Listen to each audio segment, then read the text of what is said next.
cuan kiai teu meunang ngadoa lantaran ngadoa batal ka kiaianana kakarak diciduhan kakarak diomong kakarak dihina nyana geus kadoa Gusti perih-perih teuing cak Allah can sakumaha sia masa kitu ngatuh diciduhan ge ti imahna teu datang-datang acan ka pipisia diomongkeun ge sia teu ngadenge sia mangan bedah ke kabar doang ti batur tapi sia geus kadoa batal jadi wali aing ulah geus bae aya nu ngabejaan ka urang bahwa si anu ngomong-ngomongkeun kitu ka kiai teh anu seri bae urang oh kitu nya geus bae sungut-sungut nyana digerakkeun atuh digerakkeun ku Allah urang nang Allah atuh kumaha nyana bae geus antepkeun lulus cek Allah sia lulus ya lulus mal kebel ge diusir sia ya lulus iya tuh mentah maka Allah kalau bae ulah muntayang ka jelema kakarak mantap encan dikukumahakeun diciduhan ge di imana tih aing mah neuleuh kiai eta keul jasa greget jasa gila aing mah jauh imahna nyiduhan ka kiai teu datang-datang acan antapkeun ajunya nana ngomong segala anu antapkeun aya Allah ieu aya Allah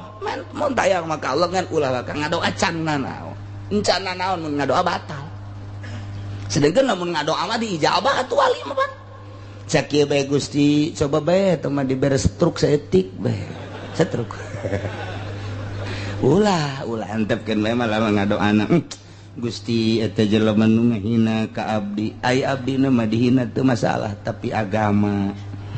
syariat dihina ku manehanana abdi teh pan dibere ilmu ku Gusti titah ngembangkeun syariat ai abdina mah mangga teh teuing sapira abdi tapi agama Gusti nyanggakeun sadaya-daya ka Gusti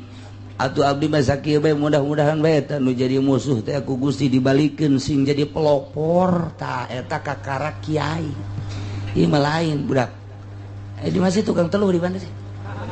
naon aing hayang neluh si eta tah berget jasa aing mah jadi tokon tungtung nama kiai neluh pan eta aya nu ngandasehatan nya kiai si neluh ya tuh kiai ge jelema emang kiai embe wah kita akur kiai kiai teh akur ieu itu sarua tah pokos gitu ulah kitu deleukeun Kangjeng Nabi dicaci dimaki sugan ngalawan teh diciduhan sugan ngalawan atuh henteu keur sujud ditendenan kokotor onta sugan Kangjeng Nabi atuh henteu cak Kangjeng Nabi ge sapira awak atuh engke ge jadi kubur ieu asal awak ngahina ka agama bae ge lamun ngahina ka agama kakarak ieu mah instruksi ti Gusti Allah satungtung can ka agama mah mangga teh teuing awak mah sapira awak